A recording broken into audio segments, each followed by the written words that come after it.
I saw the city in the deep, deep distance that was dark green and all these lights flickering and clouds flowing over it. And this all started after tremendous geometric patterns that are incredibly rapid that you cannot describe to anybody. They're so fast. After those had slowed down, I saw this city in the deep distance. So I was sort of watching that, and then this ball of light goes right past me, right in front of me, like, what was that? It didn't scare me, except it was so close. After that, I started looking around. It's like you're in this place, and you're going, why am I in this place? And then I noticed that there was this woman off to my right with a real long nose. She had green skin. She was turning this dial, and I realized she was turning the volume of lights up and down on the city in the distance. And as soon as I looked at her, she noticed I was watching her. And she said, so what else do you want? And I said, what else do you have?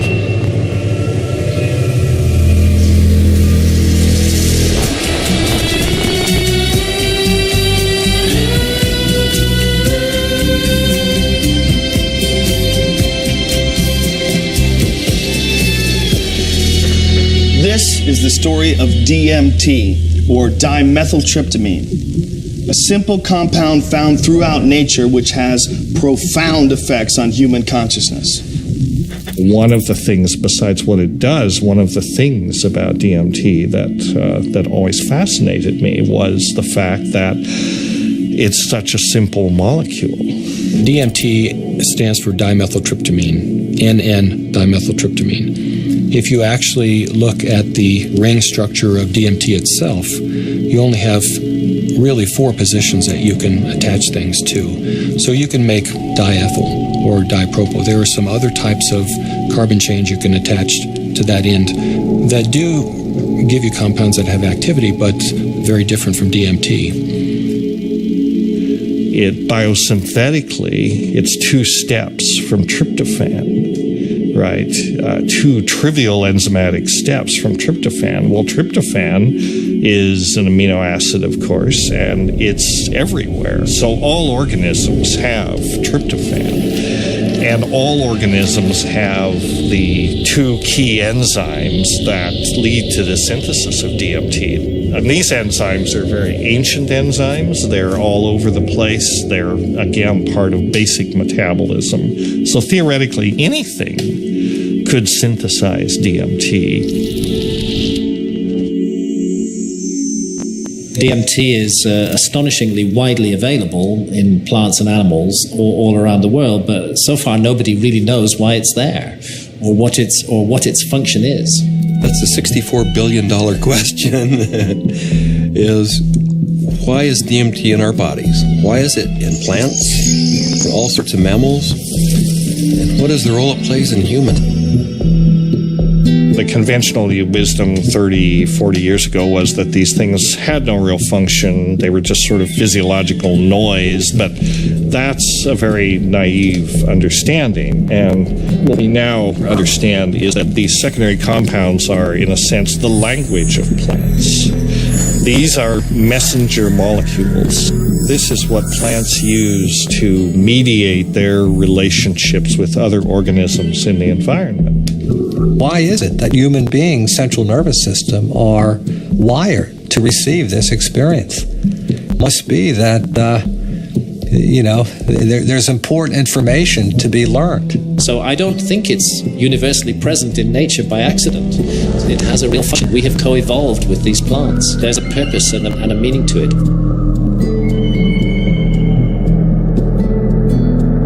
So it really fits in with the notion that DMT may be the common molecular language, resonant language, among all living beings on this planet and maybe others as well. I can't think of a more powerful tool to explore the whole question of what is consciousness.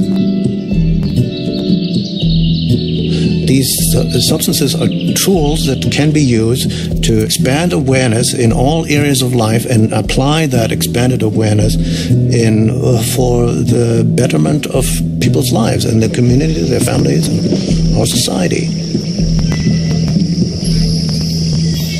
The good news is that there's a growing number of Westerners and actually intellectuals, scientists, artists, movers and shakers, filmmakers, and so on, who realize that this stuff is all too interesting just to go on keeping it swept under the rug. And meanwhile, the Inquisition was a long time ago. The birth of rationalism was a long time ago. At this point, there's no good reason, apart from bad habit, to keep up these barriers. With the help of two concepts that are traditionally opposed, science and spirituality, we humbly reintroduce psychedelics back into the cultural dialogue. DMT, the spirit molecule, it's a conundrum, it's a paradox. What the spirit is the inner world. The molecule is the external world. So the psychedelics or entheogens take us from the science to the spirit. I was drawn to the pineal gland, which is a very small organ in the center of the brain, which has always been an object of interest and even veneration for a lot of esoteric physiological disciplines. I thought, it wasn't totally crazy to presume a pineal site of origin of DMT, which, fit in nicely with my theory that the pineal was somehow involved in actually occurring mystical states. This hypothesis proposes that the pineal gland at certain times, when it's under a specific stress or stimulation, it releases a significant amount of this hormone, DMT, and it's that hormone that facilitates the entering and exiting of the soul in the body. This is what the Jewish age mystics have been describing in a coded language for literally thousands of years. Through meditation, through fasting, chanting, any number of techniques, there might be a burst of endogenous DMT that was correlated with mystical and near-death experiences. And I had this theory that there was a big similarity between psychedelics and experiences that were possible with a lot of meditation. And that was one of the original findings that led me to start looking for a spirit molecule, for a compound in the brain that elicited mystical experience.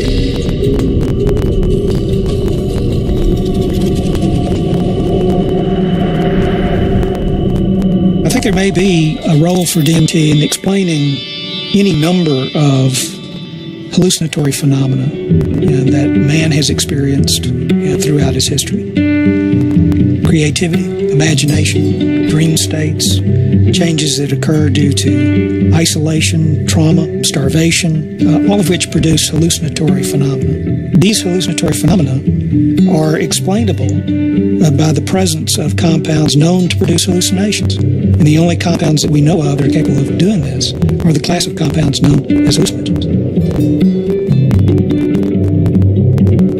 When thinking about spiritual states, I think endogenous hallucinogenic compounds, molecules that the brain can potentially release are probably very relevant to this topic because on one hand, they may really help us to elucidate what is the neurochemical mechanism of these experiences. I mean, if we can say that there's a release of endogenous opiates, or we can say that there's a release of dopamine or something like that, and we can measure that release and we can see where in the brain those different molecules go, what receptors they activate or deactivate, and hence we can really learn a lot more about what these experiences are, because it really can allow us to match up these experiences that people have with hallucinogens, as well as understanding where they are related in the context of the brain's receptors and the different parts of the brain that may or may not become active.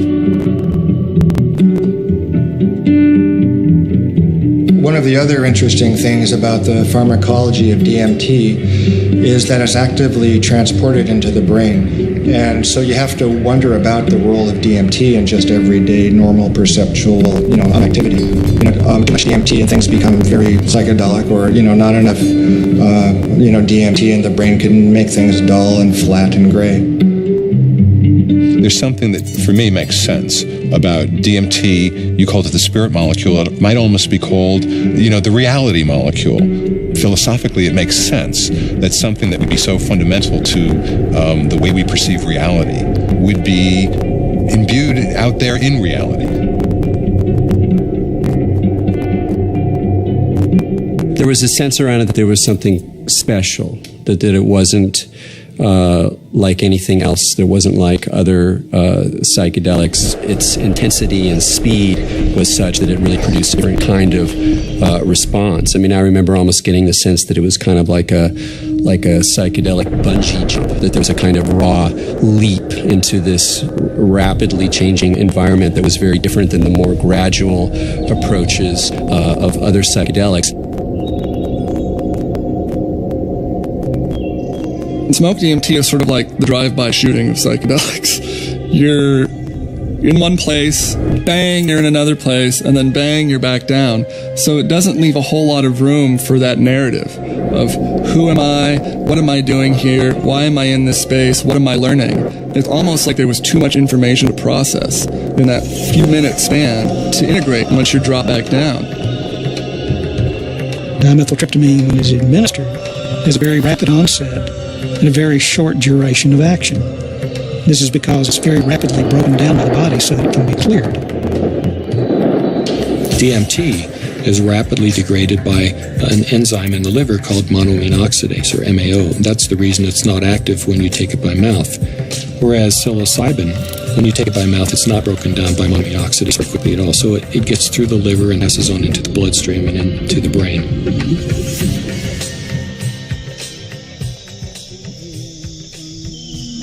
Yeah, I'm very interested in ayahuasca. When I began my studies in the early 1990s, ayahuasca was just starting to make inroads into the West, but it's obviously become a lot more popular in the last 10, 15 years. And the visionary ingredient in ayahuasca is DMT. Through some amazing feat of pre-literate chemistry, the Amazonian natives stumbled upon or combined whatever. I don't know how they did it, but they found that one plant contains DMT and one plant contains an enzyme inhibitor.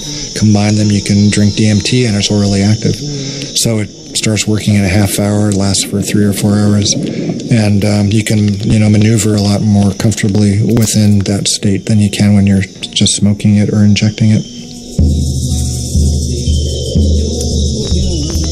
Orally active ayahuasca tends to pick you up and gently carry you into the space and hug you and embrace you and clean you and show you all sorts of mystical visions, and then it very gently brings you back down like you're floating on a feather back to the ground. As valuable as my DMT experiences have been, I feel that there's a lot more enduring value really in this folk technology, which stretches it out and makes it a navigable space. Our whole Western, European-derived tradition of distilling alcohols and isolating chemicals and making everything stronger and taking it out of nature and putting it into the biggest punch that we can, I don't think that generally that's the most useful way. I think there's a reason that cultures have learned to turn a 5-minute experience into a 5-hour experience. It seems to me that ayahuasca has had a plan and that it's reached out into the world and brought DMT into many, many thousands of lives on a much bigger canvas than it had reached for the last 10,000 or however many years. And it's done it very rapidly, and it's done it with form to go with it. And ayahuasca is much harder for the power structures that we have now. It's much harder for them to put down because it has been part of a legitimate religious and spiritual practice for thousands of years, certainly in the Amazon.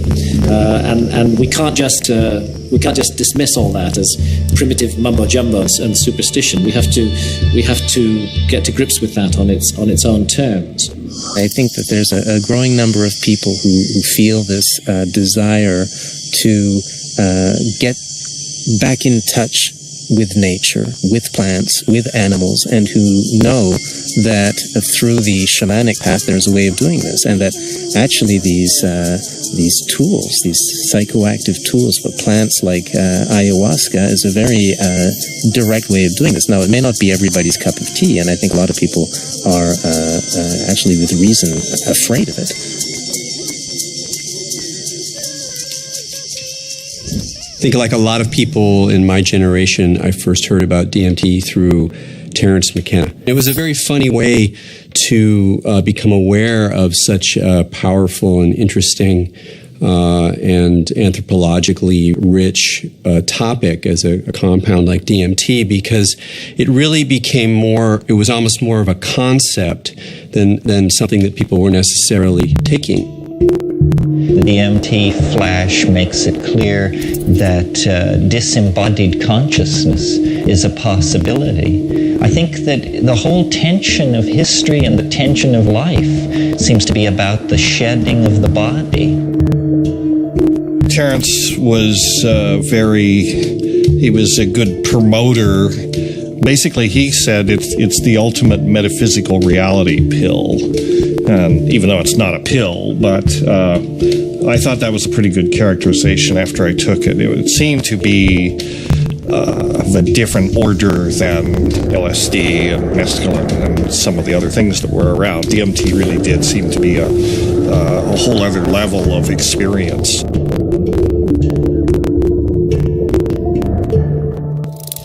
I ask that you suspend any opinions, either negative or positive, about these compounds. Whatever you believe their value to be, they continue to have profound effects wherever we find their use, whether it's contemporary Western culture or in the Amazon rainforest. It was in the 50s that the ayahuasca churches started going public. You know, that was kind of a transition from the indigenous Indians in South America to the mestizo people in the cities, and then these churches, you know, the Santo Daime Church and the UDV Church a little later, started doing ceremonies that would made the ayahuasca accessible not just to Indians, but the urban people in the big cities in Brazil, who are as far from the shamans as we are. In the early 1990s, the UDV established a branch of their church in the United States. In the late 90s, the U.S. Customs Department, along with the DEA, intercepted a shipment of ayahuasca. The church protested the government action. They contended that it violated the Religious Freedom Restoration Act, and the case was heard in the U.S. Supreme Court. And in February 2006, their decision was announced, and it was a unanimous decision on the side of the UDV. Why is it that in the entire Western world, these substances that have been found to be so interesting by hundreds of cultures for thousands of years are prohibited? How did these cultures that consider themselves to be enlightened, democratic, and scientific get to declaring plants illegal? It can seem weird, but there's clearly something deep and revealing about the nature of these societies. Our society values alert, problem-solving consciousness, and it devalues all other states of consciousness. Any kind of consciousness that is not related to the production or consumption of material goods is stigmatized in our society today. Of course, we accept drunkenness. We allow people some brief respite from the material grind.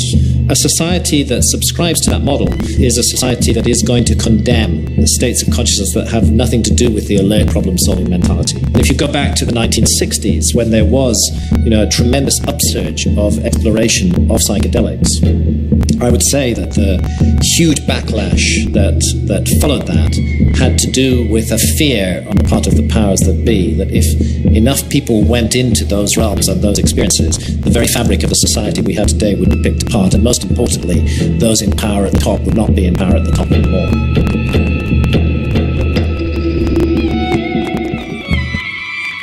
There was an optimism that was ungrounded, that Vietnam was happening, that all this real stuff was going on, and that the psychedelic movement wasn't really addressing that in a real way, and that Timothy and that bunch sold us a false bill of goods that didn't really work. We're now, whether we like it or not, in a psychochemical age. In the future, it's not going to be what book you read, it's going to be what chemicals do you use to open or close your consciousness. Chemicals can help us learn faster. Chemicals can help us expand or contract our consciousness. The atmosphere in the 1960s was, we are doing research here. We are dedicating our lives to trying just about everything on the planet. So we would try it, then we would talk about it, then we would evaluate it. We regarded ourselves more or less as spiritual pioneers. The way I look at the 60s, you can see it as a kind of failed attempt at a mass cultural voyage of initiation. So people would try to go out into these other realities, but they didn't have a basis for it. There weren't wisdom traditions and elders. There weren't like connections of shamanic lineages. So people would go out and they would kind of like smash apart. Timothy Leary really so discredited a scientific approach to studying this because he started off doing interesting research and then got into advocating use in a way that was incredibly threatening. Culturally, we reacted, and politically, it became impossible to do this sort of research. Funding agencies didn't make resources available. Regulatory agencies increased the practical hurdles for initiating this kind of research. And I think people who had interest in research of this type largely were discredited because of their interest in the research. Social, political, scientific issues that came together pushed these drugs out of the scientific marketplace.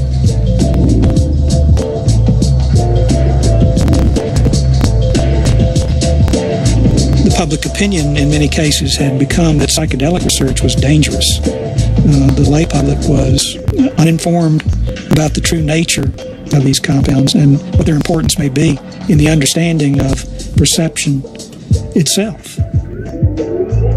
One of the tragedies to me is that the clinical research on these substances pretty much stopped around 1970. And for me, it's especially tragic because I really believe that these substances played a major role in the development of our philosophy and thinking throughout the world. What a lot of people don't realize is that psychiatry, up until the 50s, the field in general had no concept that neurochemistry played any role in emotion or behavior, which today seems really bizarre. And the discovery of LSD and its potent effects on the human psyche occurred almost contemporaneously with the discovery of serotonin as a molecule in the brain. And it was really when people looked at the structure of serotonin and compared it with LSD that they really began to think, maybe neurochemistry plays a role in brain chemistry and behavioral states. If LSD had not been discovered, I doubt we would have had any of the drugs we have, at least not as quickly as we do for treating depression and so forth. Once these drugs became abused and scandalized, psychiatry had to really work hard to distance themselves from any valid scientifically meritorious relationship with psychedelics. Being a psychiatrist and saying you want to learn or study about psychedelics, it's not that well received. And I made one mention one time and was discouraged from really bringing it up again for actually a number of years. For cultural reasons, the whole class of compounds got pulled off the clinical bench, and no research has gone on for 40 years. So scientifically, I can't imagine a more exciting area to be pursuing. How does one go about studying these plants and compounds? Plants and compounds which produce unimaginable experiences and appear to shed light on some of humanity's greatest mysteries. In order to answer that question, Dr. Strassman conducted the first human psychedelic research in a generation. One of the things that I had established early on was being able to discriminate between studies in the scientific realm and recreational use. But in the early 1980s, I reviewed all of that literature and could pretty well establish that if people were really carefully screened and supervised and then followed up, that the incidence of adverse reactions to LSD and related psychedelic drugs was extremely low. the drug or the compound or the chemical that seemed like the best candidate to sort of reopen the U.S. Front on psychedelic research would be DMT. It was really, it's exciting for me because I thought this is the first study in a generation. And not only that, despite the fact that DMT had been used safely in earlier studies and it was this natural component of the brain, DMT is one of the most profound and potent psychedelics known. So it wasn't just an initiation of clinical research, it was a reinitiation of clinical research with an extremely potent drug. I was of the strong opinion that you could do these studies, and Rick agreed. So we had a number of discussions, and at some point the discussion came up, Dave, what if I do all this paperwork and spend all this time and get to the end of things and I'm ready to go and I can't get the DMT? And that was a real possibility because the DMT, clinical grade DMT, wasn't a chemical you just buy off the shelf somewhere. And I told Rick, if you get to that point and no one will make it, then I'll do it. And ultimately Rick got to that point and I made it. The design of the study was fairly straightforward. Give people DMT and measure as many variables as possible. I had to sort of anticipate a lot of objections that would come my way from the regulatory agencies that oversee this kind of research. So at that point began a 2-year process of dealing with not that many regulatory agencies, but fairly monolithic ones. One sort of a sidelight of the protocol was the involvement of a psychiatrist from UCLA named Daniel Friedman. He was kind of one of the grand old men of American psychiatry. And actually, he was one of the people who in the 50s and 60s got their start with psychedelic research. And the main thing that Danny Friedman told us was, don't even get close to psychotherapy. Forget about treating mental illness or alcoholism or anything. Forget that. That's where all the hysteria is. That's where all the fears get up. You're a scientist, Rick. Approach it as a scientist. Do basic, simple measurements. Look at heart rate, cardiovascular parameters. You won't get in trouble doing that. You can get it funded, and it's solid science. Rick did what he said, but then he still was able to get these, accounts of what happened. And that wasn't in the plan. That wasn't really what was proposed in the studies that were funded, and that wasn't what Danny talked about. But those were the spin-off that really made it interesting. Rick Strassman was advertising in some magazine somewhere about wanting volunteers for a particular study in a psychotropic, and I didn't know DMT from STP at that time. I remember reading that and I'm thinking, oh my God, this is bad. I better get involved in this and make sure that somebody doesn't get hurt and that at least there'd be some sensitivity towards what this stuff is really about. I got this research nurse at a party, and she heard me talking about that I had used peyote ceremonially, and she took me aside and said, there's something that you might be interested in. We're looking for volunteer subjects for some unusual research. I was a little concerned that the study participants might be a little obnoxious. Maybe that's not the right word, but people that were just seeking to do a lot of drugs, and they were very professional people. There were varying degrees as to how much hallucinogen use they had been through. It seemed like there were some people that felt like they had made it their life mission to experience every kind of substance out there, and then other people who I think were just interested for their own personal growth and or curiosity. Once we actually got into the preparation for the actual trips, Rick asked me about roller coasters. Do you like roller coasters? The sensation of going up really high and then slamming back down towards Earth. And I said, no, I hate them. They're horrible. And he said, not good.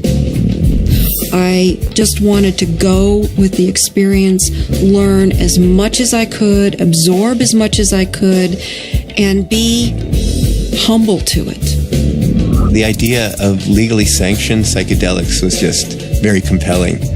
Plus, you're in a hospital. So should you get that uncomfortable experience that you're dying, you're with doctors in a very safe environment from that point of view. I mean, this was really very cutting edge, very out there, it was high risk, and people knew what they were getting into, and they wanted to have the extra reassurance. And I was glad, actually, to have a crash cart in the room and a team, in the hospital to respond to any emergencies.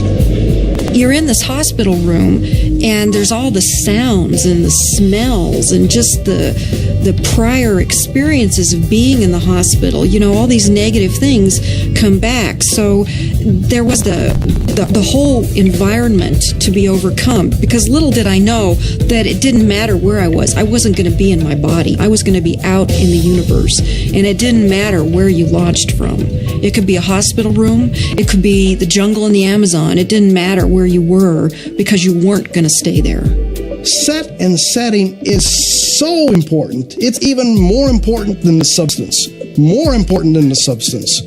Set and setting is everything. Now, what is the set and setting when you are blindfolded?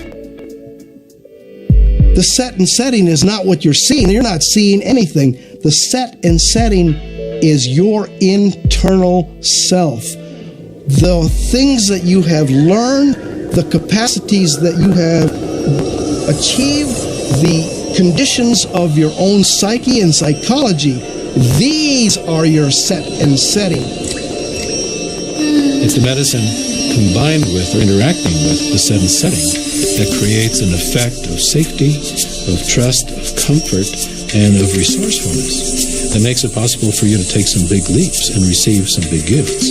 And if that's not there, you just get terrified. So I didn't really have physical fears so much that they would die or have a stroke. I did have some fears about people's mental health, you know, especially with some of the higher doses. We gave one gentleman who had a lot of experience with the drug one dose, and he didn't think it took him far enough. So then we gave him a higher dose, and he was gone. He was really gone. It reminded me of something from The Exorcist. I mean, he just boom, sat bolt up in the bed, and his eyes opened up, and they were completely dilated and black. And I almost thought he was going to turn his head completely around. And I remember looking at Rick, and Rick looked at me, and I thought, oh my God, he's gone. I hope he comes back. And he did. The countdown was like, you know, counting down preparing for your death, like waiting to surrender. And you'd feel the coldness, and the coldness just going through your veins. And it's really indescribable. It's hard to, you know, it's like ice going through your veins. And the next thing that would happen, besides my racing heart, is this burning sensation would happen on the back of my neck. I mean, this was reliable. This is like clockwork. This happened every time that you shot me up with DMT. And then there would be a hum. And the hum would get louder and louder. And to the point where it broke apart everything that I was or knew. It was just this. It just got louder and louder until you just had to surrender to the sound. And then you were there. I would get a warm, full feeling, a golden feeling in my chest before it went to my head. I'd feel this warm rod about 1.5 inches in diameter started growing up inside my central channel. It would come up and sort of slow, warm up my chest, go up through my head, and slow down and put tremendous pressure in my sinuses behind my eyes, and slow down. Start to grow and distend the skin behind my forehead about 1 inch behind my hairline. And when I was afraid it was going to pop my skin a few times because it was a very physical feeling. About 1.5 inches, 2 inches above my skull, I popped through there, then this trip would start. I thought I died. I saw the white clouds, the Renaissance, white fluffy clouds with gods and the angels, all that stuff is what I saw. I thought I was dying and going out, but I did take a quick look at Cindy and a quick look at Rick, who's had my eyes open, and they were both there watching, looking very calm. I go, oh, that's really good news. My body looks fine.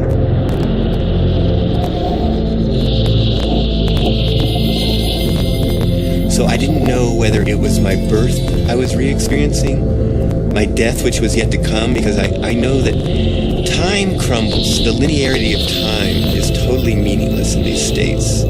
You are at the Godhead, the point where all time folds in on itself. More and more layers of my humanity start peeling off. Finally, almost the last layer. I can't even describe what it is, but you have, at some reaches way in there is like the last layer of that which defines you as a human being, and it goes, you are no longer a human being. In fact, you're no longer anything you can identify. There was no concept of time. It was so disorienting. I was so terrified. I have never in my entire life been so terrified to be blasted out of my body, to leave my body behind, to be going at warp speed backwards through my own DNA, out the other end, into the universe. And so I went right into this white light. As soon as I went into it, I lost any sense of being different, any sense of what I was doing, past, any sense of future. It was absolutely blissful and euphoric, and I just felt like it wasn't I was everything. I was the light.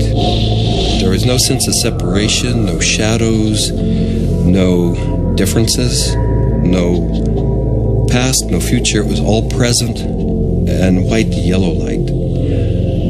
Then I felt myself falling out of this light, and as I fell out of it, I could feel the light was like a glow, like the sun with flames coming out and lapping out, and I could already start to feel this tremendous separation. I reached across, and it was suddenly I'm in the universe, in this huge void, with these beings on the other side, and I put out my hands, and this incredible rainbow of pink light went between me and these entities. And I was trying to make it be like a white light, but it was this incredible pink light, this energy of love this capacity of love that we as human beings have, that I was trying to just send to them. This meteor-like trip through the infinite space of the interior consciousness is up pops the picture puzzle pattern door. And I'm now whizzing through this sucker like if it was nothing. I'm flying through it. But now I know what the picture puzzle pattern door is. The picture puzzle pattern door is the farthest reaches of your humanity. This is the doorway into what defines you as a human being. When you go past that, you stop being human to a degree, and the further you get past this point, the further away you go from being a human being. But right here, this picture puzzle pattern door is everything. It's everything. It's what defines you as a human being. This picture puzzle pattern door is you. This is like the actual core of where all of reality is emanating from. This is where meaning comes from. Symbols were pouring out. They were intertwined. Every symbol and letter and in every language was pouring out of this point. And I looked around at my environment, and I was trying to absorb everything, to understand, but there were all of these machines or structures or things that I had never seen before, that I had no idea what they were. I was like a caveman in a computer lab. I didn't have any idea, but I knew in my intellectual awareness that this was a very advanced civilization or life forms or whatever they were. They were so far advanced from what we know here on Earth. There's one state in it, I call it the hobby horses, and they're interlocking, reticulating, vibrating hobby horses, and I use that's what they seem like to me. They interlock, and they form a visual pattern that seems infinite in scape. And then you're on the inside, outside, inside, every side, and so it's less possible to use words start to escape you. The texture of the space was very much like an animated Mexican tile. It seemed to be hyper vivid in color in a Technicolor sense, but also very clay-like in earth, like with an earthen pointing towards Earth, but not really being on Earth. And there was no I. There was just a sense of a witness being suspended in this incredible vaulted space, like a cathedral made out of stained glass of all imaginable colors. Unbelievable brilliance and saturation of color. Just this amazing pattern in this dome, this gigantic dome. It felt like, the size of a small planet. And there were these winged beings. I don't remember exactly what they looked, but were like angels, something like angels, that were majestically kind of flying through the space. But there was something about the quality of how they were flying that was unique. I'd never seen anything like it. It was like, I don't know, the sense of another realm that was there. My sense was at some point, there was this implicit sense, this is the divine realm. This is the divine realm. And it was not like a thought, but it was like this implicit kind of grokking recognition. It was all very, very impersonal until I got to the space where I realized that I was in the area where souls await rebirth. And I was there, and I had been there so many times before. I recognized it, and this incredible transcendent peace came over me. I have never in my life ever felt such peace. Everything was stripped away. Every hope, every fear, every attachment to the material world was completely stripped out of me. I was free to just be the essence of a soul. After the medicine wore off, there is that familiar sensation of kind of coming back into the body. And I do remember that. That was part of almost all of those experiences of kind of coalescing back into sensory awareness and a sense of having a body and of that becoming a little more substantial. And that's, oh yeah, here I am. And I live in a body and I'm okay. So Laura removes the eye shades. And I ask, not really with my eyes open quite yet, I ask, how long was I gone? Because I need to know. And Rick checked in like 15 minutes.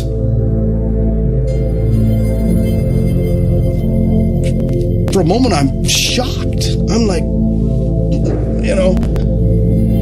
mind, has to try to catch up because now the whole cognitive dissonance of the experience has to catch up. I was gone for 15 minutes. 1,000 years of experience in 15 minutes. Well, to say the least, it was profound. It was profound. I mean, it's amazing. I mean, it's amazing what a human being can experience in a hospital bed. I mean, they can experience almost the whole universe. Life, death, everything in between. This is not some recreational thing, and I don't believe anybody should enter this lightly. It is life transformative. It will perhaps shake you enough to realize, that you need to be awake to the fact that you don't know, and that is the beginning of starting to know. What we see here is such a tiny part of what is real. I get really frustrated because, of course, there's no way to prove that where I went was deep space, that I encountered, other entities, other life forms that exist in this universe. At some point, maybe our civilization will become advanced enough and we will throw off these anchors of impossible thought, that these things are impossible, that it's not, that everything that exists where we can see it.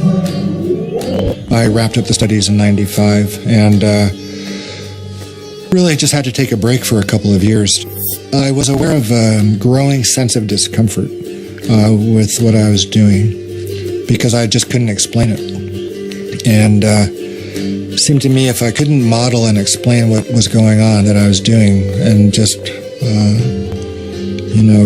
bringing people to the edge of these kinds of experiences, it seemed like I ought to. That it was a little irresponsible to be sort of pushing people off the cliff like that without really knowing exactly what it was and accepting and understanding and feeling comfortable with that model. And, I think what began dawning on me after a while once I stopped the study was that I was really dealing with a spiritual phenomenon. What do these experiences say about the nature of reality, the nature of our minds, or the function of our brain that we can so quickly shift into these alternate realities? Let's take a step back and consider how these experiences inform us about ourselves, our consciousness, and the symbiosis of the two. It started seeming to me that what was happening with DMT, particularly with respect to some of these reports of entering parallel, alternate, or freestanding parallel sorts of realms of existences, that indeed was what the consciousness was doing. The chemistry of the brain, which is the organ of consciousness, was being changed by DMT in such a way that they could then receive information that we weren't able to receive normally. Yes, there's the experiences from DMT and ayahuasca, and they have their function. But if we'll also look at what it enables us to see, it just rips that filtering mechanism away for a few minutes. And for a few minutes, you're immersed in sort of this raw data sphere of input, of sensory input, of memories, of associations. I mean, it seems like the brain builds reality out of these things, what you're experiencing, what you have experienced, and how you associate and synthesize these things together to tell yourself a story, essentially, about what's going on, where you are in space and time.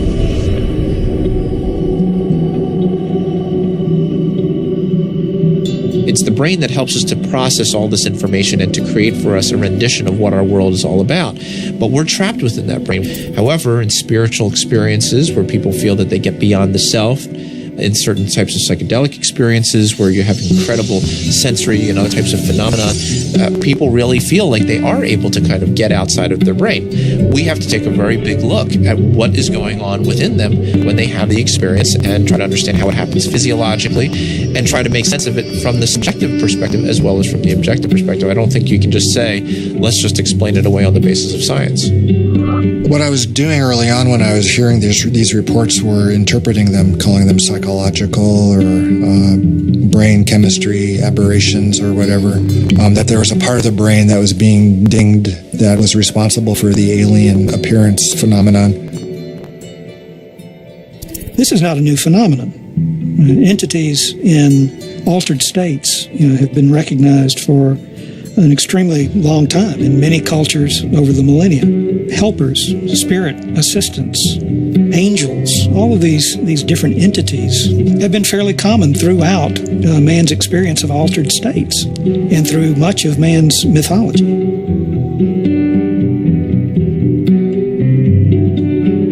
I don't think it's out of the realm of possibility that people are in some way interacting with some sort of an intelligence or sentient being or something that exists at some level that's not in this three-dimensional physical plane.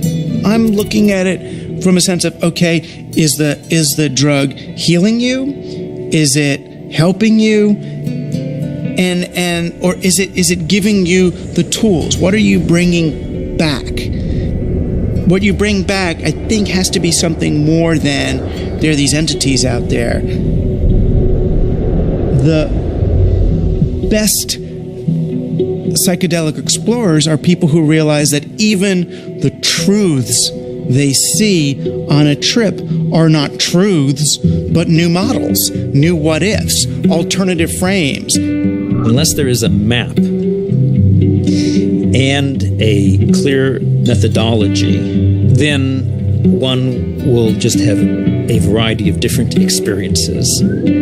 All these various experiences that have been reported from NDEs, near-death experiences, alien abductions, alien encounters, sexual ecstasy, I believe all of these experiences, in fact, are fractals.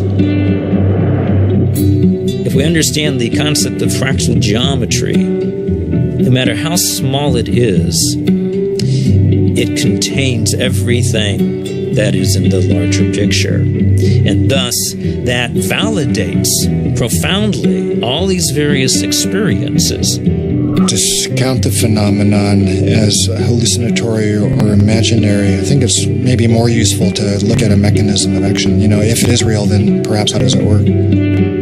Look, there's extraordinarily regular phenomena that come up with these things that are clearly linked in many ways to these larger human issues around mysticism or religious experience or encounters with other entities. And here we have it. And if you can't go in there and really go in there and account for this material inside your neuroscientific framework, you're leaving a huge gap. You got to account for this stuff the way you got to account for dreams, the way you got to account for all sorts of psychoactive responses.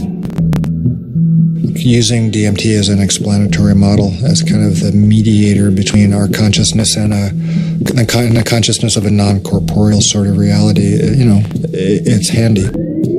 With DMT, in other words, I would try to wrap mathematical vocabulary around the experience afterwards. I specialized in the metaphor of vibration and how vibrations in fluids created form in fluid, and that would be the key to the relationship between the spiritual realm and the ordinary realm. This was the window that was opened by DMT. Using psychedelic drugs or other types of pharmacological substances can help to induce a state where people feel that they touch a deeper sense of reality, where they understand reality on a more fundamental level, and they gain a great deal of insight and knowledge into the ways in which the world works and how they are, as a human being, supposed to relate to that world. DMT is somehow, it seems to me in my experience, more of a breakthrough than LSD, mushrooms, peyote, and so on. It's instructive. It's more supportive of future evolution and the creation of the future. And it is, in itself, more of a mystery. How could this little stuff produce something that has intelligence? It's actually a doorway to another reality. So what is the nature of reality, and what is the nature of how we as human beings experience it? Can we understand it better? Are we capable of understanding reality on some very fundamental levels? And what do we need to do in order to prepare for that? There are parallel universes, it seems. At least that's a theory in modern physics. There is dark matter, which is a huge amount of the matter of the universe, maybe 95% or more. As radical an idea, it's just a logical extension in some ways of, instead of using a machine to see more than we normally can see, we're using the brain. There are fields which are undiscovered so far, which had nothing to do with anything that is discovered so far. The gravitational field, was unknown before the year 1604. The electromagnetic fields, unknown before the year 1830 or something. All of these, what we call fundamental fields of mathematical physics, are new discoveries. Dark energy is an even newer discovery, and beyond that are maybe more discoveries yet coming beyond our cosmos itself, in higher dimensions, as they say. I still don't have very much use for the concept of God, but I do believe that there are higher levels, transcendent levels of reality, and I'm actually now starting to really believe that the brain is not the source of consciousness. It's not really who we are, but it's more like a radio tuner for something way bigger. Are these experiences, spiritual experiences, or otherwise, are they created by physiological processes, or is the brain itself responding to something that's going on? And the fact that somebody may actually find a way of turning on their brain to spiritual experiences, again, I'm not sure that necessarily diminishes the reality or the realness of what those experiences are about. If the pharmacology or the psychopharmacology of psychedelic experiences turned out to be essentially the same as religious or spiritual experiences, it would help us to understand where these experiences are occurring within the human brain.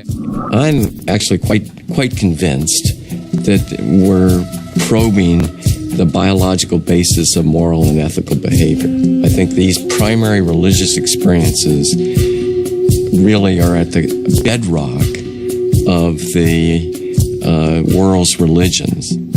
The research and knowledge and speculation about the pineal body and DMT is, in fact, the hand of God that is interacting with our natural evolution to stimulate and accelerate the process of redemption of individual and of collective global enlightenment.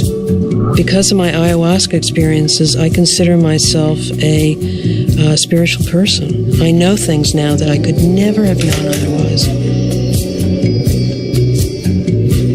This experience is so familiar for a lot of different people, and it's so easily acquired, and so much information comes with so little effort that it is a kind of a miracle. It's a miraculous way for us to transcend ordinary reality and obtain maybe an intimation of what's necessary for survival.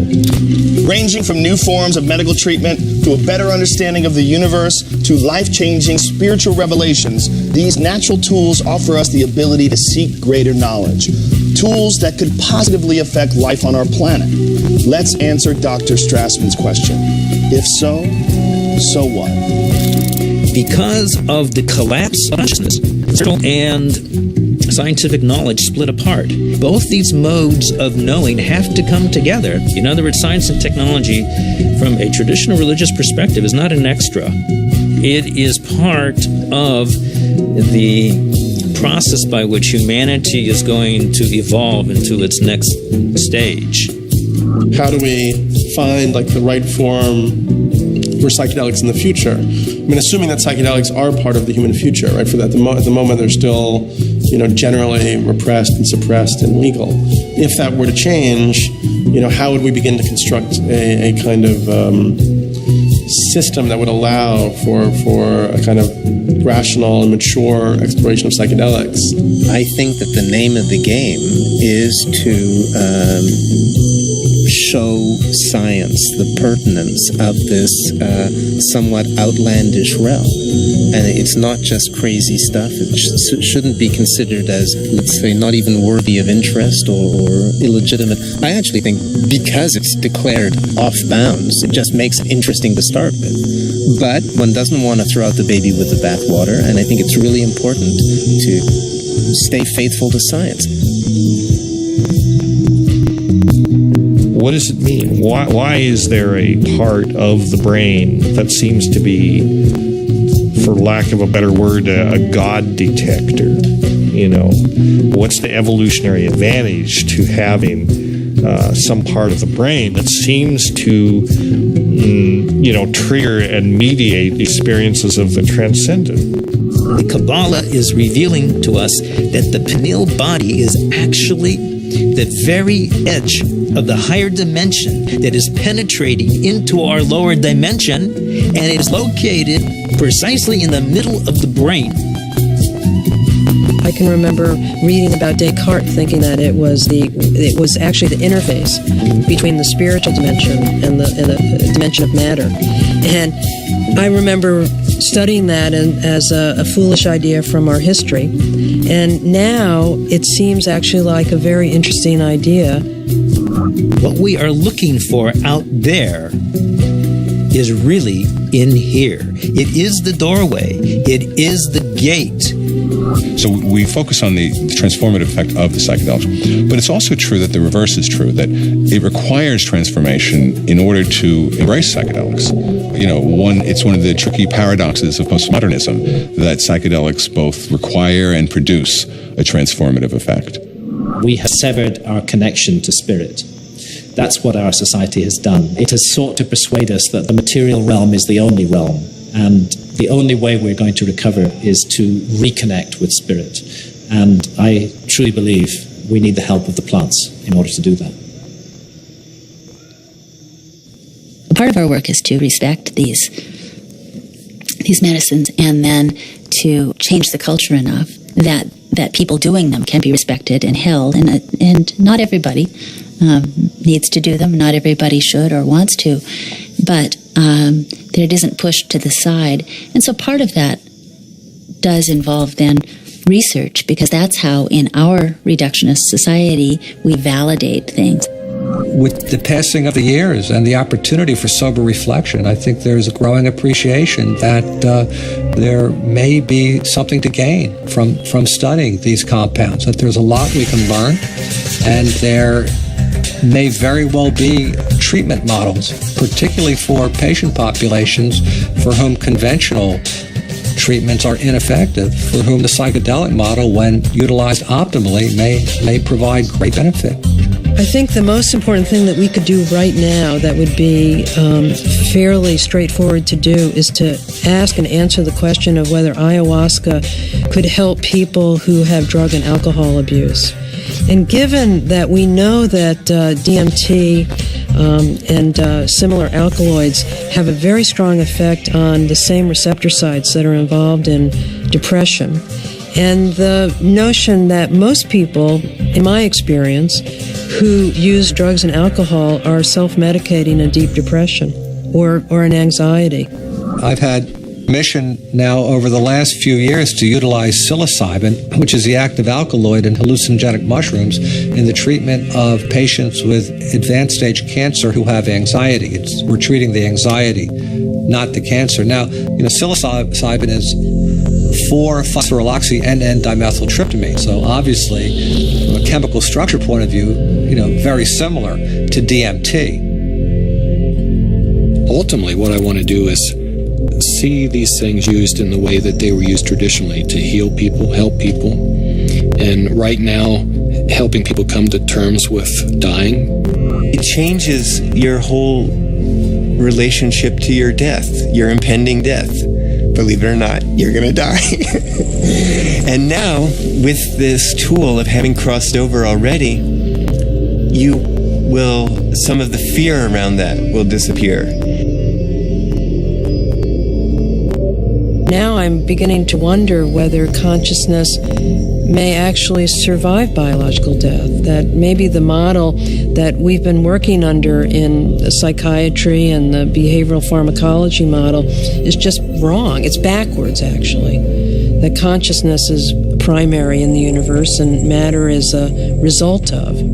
Utilizing substances like DMT or 5-methoxy-DMT may really help us prepare by practicing a transient dying experience.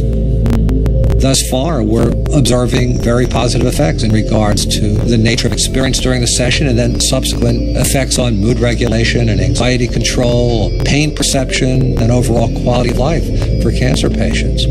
By and large, our subjects do quite well in the time they have remaining. For those people who do come to terms with it, part of it is a recognition that these psychedelics open up a space that they weren't aware existed, and sort of give them a vision of what could be past death, as well as a better perspective on the accomplishments they've made in life, a better feeling about what they've done in their own lives. But I think all people who have psychedelic trips and meditations and so on are poking more or less into the same higher realm and receiving some information from there. If we can develop this could be absorbed into ordinary science that we could approach with a scientific method and so on, then our intelligence, our capability of survival on planet Earth will be increased. We're a dying species. We live on a dying planet. We're killing the planet. So our disease is extremely serious. And therefore we're desperate to find new information, ideas, and so on that can transcend. We have to evolve. And I think our intellectual evolution may be predicated upon the psychedelic pioneers.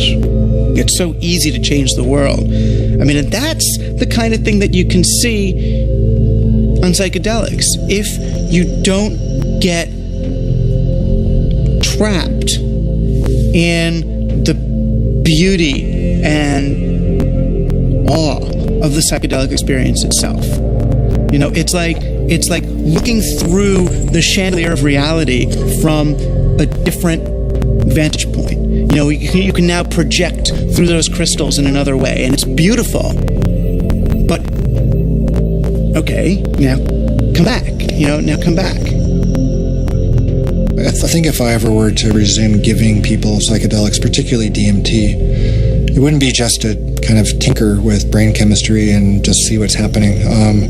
I think one of the things I also learned in the research is that you just don't want to give drugs and see what happens. It's a little, I don't know if callous is the word, but that's the first word that comes to mind. I think if you're really going to open people up like that, you need to do it for a purpose, not just for scientific curiosity. And I'd like to be helpful rather than just sort of smart or clever. To my mind, is this kind of two-edged sword of simultaneously opening up to the numinous world, to the world of messages, the world of spirits, the world of entities, and at the same time rigorously taking that material into the acid bath of neurology, into sociology, into the ongoing construction of reality, and that the wisdom that these things bring is this kind of very tricky mixture of authentic religious experience with gods and messages and clear signs, and a sort of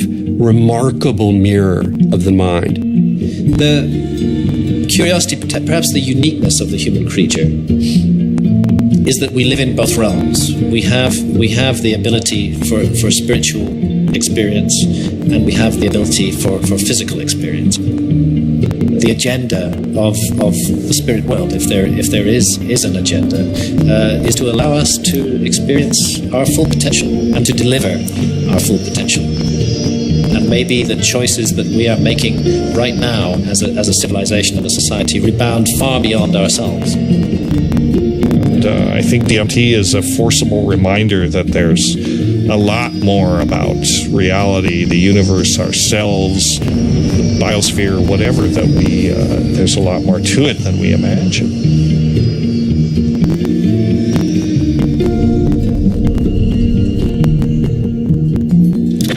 It seems our reality is not the only reality. Occasionally the cracks reveal themselves and may even want to be discovered.